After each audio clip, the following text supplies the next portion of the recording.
Everyone, আজকে তোমাদের সাথে কিছু কথা শেয়ার করব, যে কথাগুলো সেই সব মানুষের উদ্দেশ্যে যারা নাকি বলে যে বিয়ের সাজ খুব একটা ভালো ছিল না, বাট রিসেপশনের সাজ খুবই সুন্দর ছিল।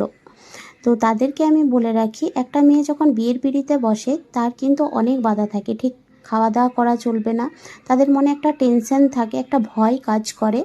তো আরেকটা হচ্ছে মেন উদ্দেশ্য, যেটা হচ্ছে যে বিয়ের দিনকে কিন্তু তাদের মাথা ভর্তি সিঁদুর থাকে না, হাতে শাঁখা পলা থাকে না।